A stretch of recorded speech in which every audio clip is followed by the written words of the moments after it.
Lance Macho Sanchez from Group 5, and I will explain the part 2. The first question is, a boat travels 20 kilometers downstream and back upstream in still water.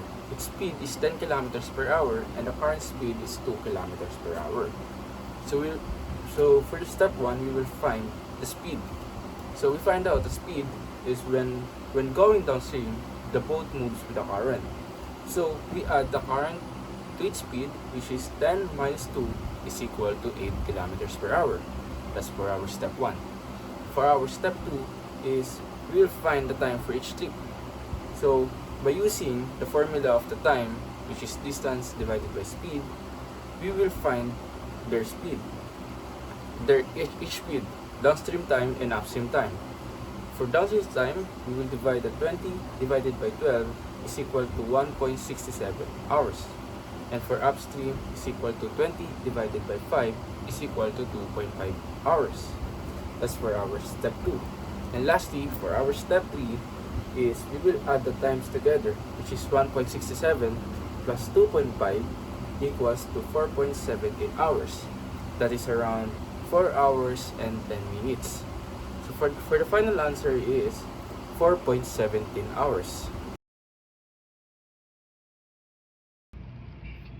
Good evening, sir. Sir Magat, I am Kurt Andre Ayralios and I'm from Group 5. I will be demonstrating on how did we solve really the problem number 4, no? Specifically the number 2 problem in the problem number 4. Kung what if yung current dumoble siya. For simple lang naman, no. Pag yung current kasi dumoble, nagiging 4 kilometers per hour siya. Yung 2 magiging 4. Simple. So, now we'll find out how much longer the trip really takes. Now, to get that, we should get the downstream speed first, no? So, in order to get that, we will just plus the 4 kilometers, yung doble na current to 10. Equal siya sa 14. And sa upstream speed naman, we will just minus the 10 to 4, no? And it will equate to 6 kilometers per hour. As you can see there. Yes, yan and yan.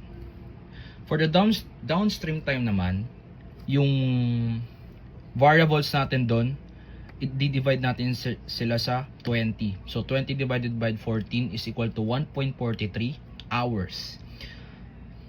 20 divided by 6, 3.3 hours. That will be our downstream time and upstream time. Yung downstream natin is yung 1.43 hours and yung upstream time natin will be the 3.3 hours.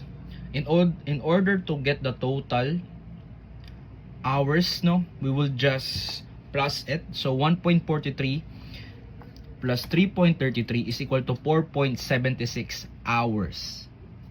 This one. So, para makuha natin yung pinaka-final na sagot, which is the increase in travel time, we will just multiply the 4.76 dun sa sagot sa first question, which is 4.17.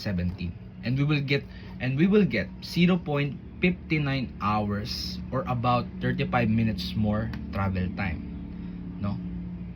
So in summary, paano siya makuha is we will just add for the downstream speed and minus naman for upstream speed.